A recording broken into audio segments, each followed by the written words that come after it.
Yeah, and when you remove yourself from your, well, usual environment for any amount of time, be it a holiday, just taking yourself off somewhere for a bit of a break or whatever, you start to reflect on your life, what's going on in your home, your town, your city, your country, and comparing it to where you are.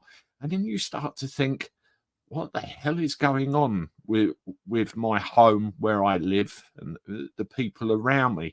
It really is quite an eye opener when you go and have a look at other places. If you agree with me in any sense or can see some measure of logic in what I'm saying there, then subscribe to the channel. Let me know your thoughts. As many of you know, the regular subscribers of the channel, I just come back from a week's holiday with my family. We went to Gran Canaria. I first went there 20 years ago with some very good family friends and had a great time. Managed to see some of the places that I'd seen before and the differences. And my home for the week was this hotel here. We had one of the white rooms. In fact, I can actually see the room I had in that picture. And you can see it was beautiful weather and all that sort of thing all of the time. And when I walked around, I saw all of the locals were very friendly. Everyone had a smile on their face, a conversation to have with you.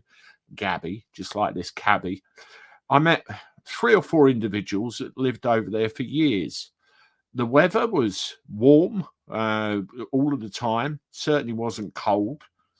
The cost of living was quite a bit cheaper than what we have here. For example, if you're a smoker, you can buy a packet of fags for about £4. You can't say that here anymore. That's just an example off the top of my head. And generally, it felt like a nicer place to be. But your head does get skewed a bit because you're on holiday.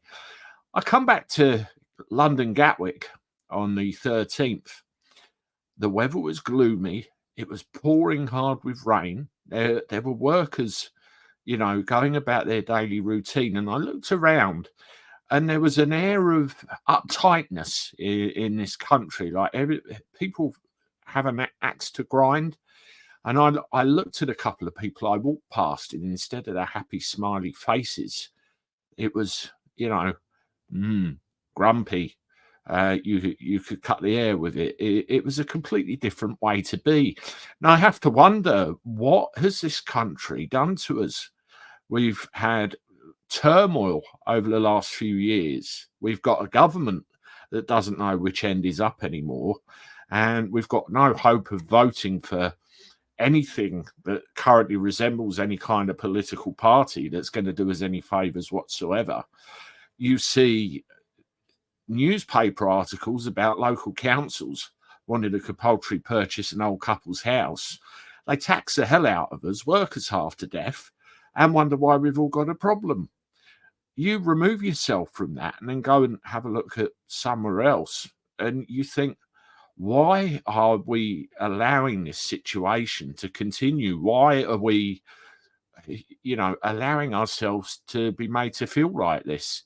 I mean, I did a video, a few days ago about bullying and being bullied.